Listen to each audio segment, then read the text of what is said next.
post-COVID test number 2. For some reason, this guy made me sit on my bed as I took the test versus the lady maybe just like stand in the hallway. So I don't really understand what that was kind of about, and that confused me really, really badly. But I think since I knew kind of what to expect, as in they would stick a whole thing up my nose and it would be painful, I think it wasn't as bad, so I was just sitting there with my eyes closed, just like bracing myself. Last load of sink laundry, thank you, Tide, and this random bar of laundry soap. Look how blue this water got from this shirt. Oh gosh, it's even the NSLI-Y shirt. It actually did stain some of my clothing last time, so I've learned my lesson. Super random, but it's so satisfying to watch clothes dry. So you see how it's like a darker shade of gray here, and like throughout the day you just watch it slowly go down.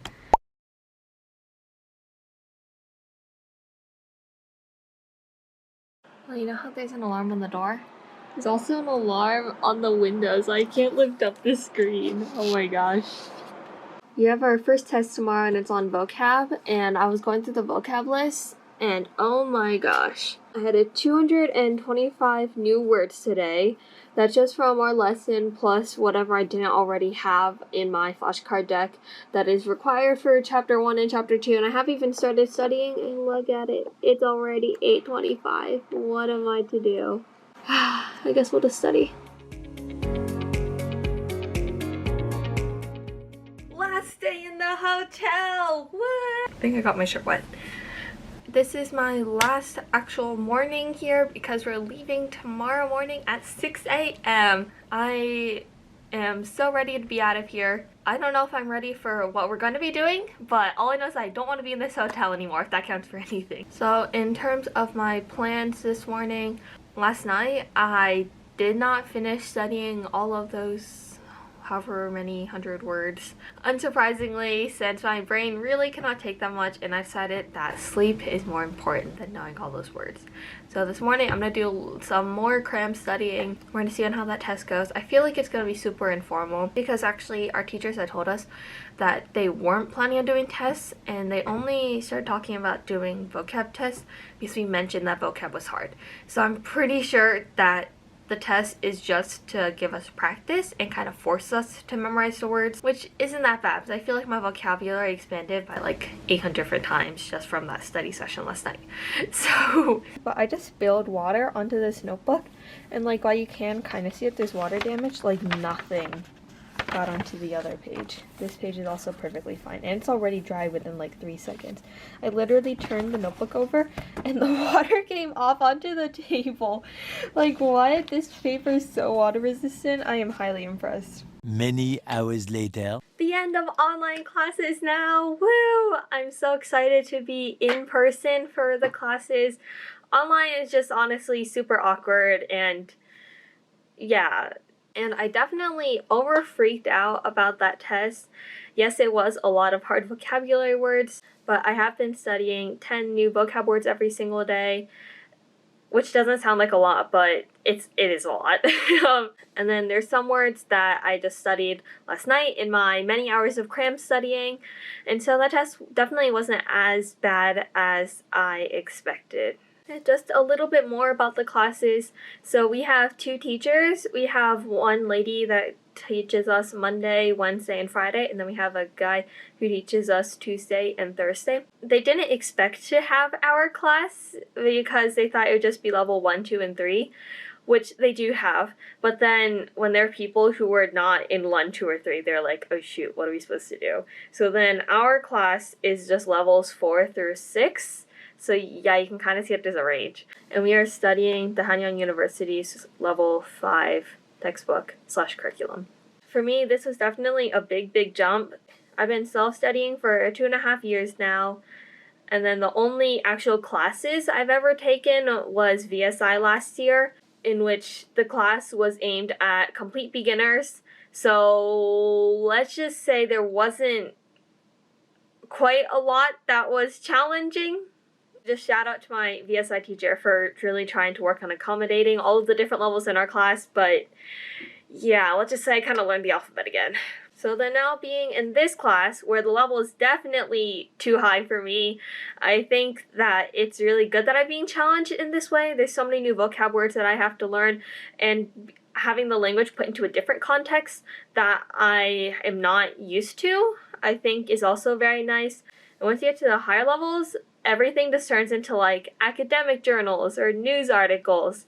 So not anything I'm going to be seeing in everyday conversations, which on one hand sounds like that's a major detriment, but on the other hand, I think it's nice to kind of have that balance. So in the classroom, I'm studying these types of things, but then outside of the classroom is learn and talk about everyday topics versus just doing everyday topics all the time, which is definitely important. I'm not going to deny that, but I think it's a nice balance when I'm kind of lacking in both.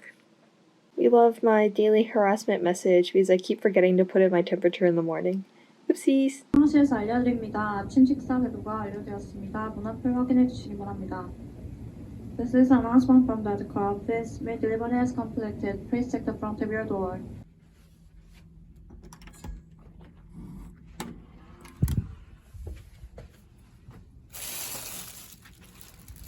Not gonna lie, I am very proud of my juice collection here. They keep giving me juice in my meals and I don't really need them that much. So here we are.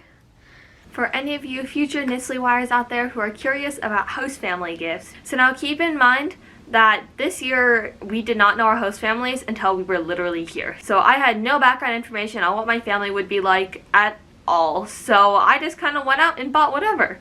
So one of the first things I brought was this cute little Clearwater beach mug that has this little spoon. I also brought an official US flag. If you email your congressman, they will usually be super nice about giving you one for free. And then everyone was talking about tote bags. Apparently tote bags are fashionable, but I don't really know. This one looks more like a beach tote to me. Flamingos. Well, I guess that's what you get for Florida. So it kind of does make sense. I don't really know if they would use it, but it's a thought that counts. And then just for the sake of packing, I put this stuff inside.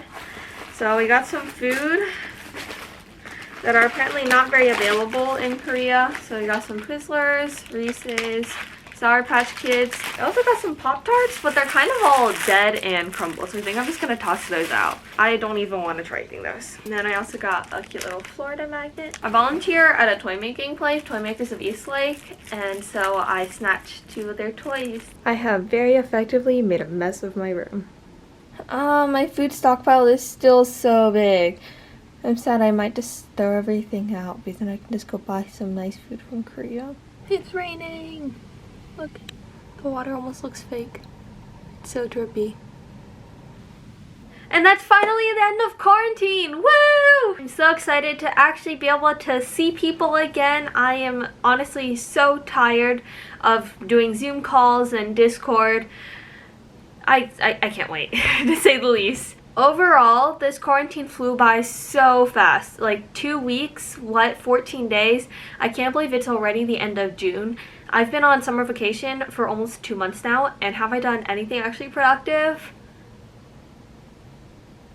No. So I am so excited to be able to actually pack my schedule and go out and do some fun things for the next 5 weeks running around Seoul. Probably the thing I'm most excited for right now is some actual hot food. If you guys take a look at my quarantine food review video, it looks pretty, but it's room temperature. And a lot of things don't taste good room temperature. And constantly eating everything room temperature is not pleasant.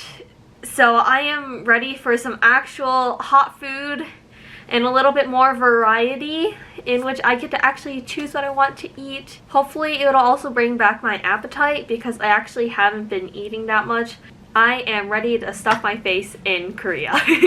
Our next stop after this quarantine hotel is actually not Seoul quite yet. We're heading over to Paju for 3 days in order to do our in-country orientation, and then finally we'll be moving in with our host families and starting to go to school in Seoul at Hanyang University. I'll see you guys tomorrow outside of this quarantine room. Woo! Bye!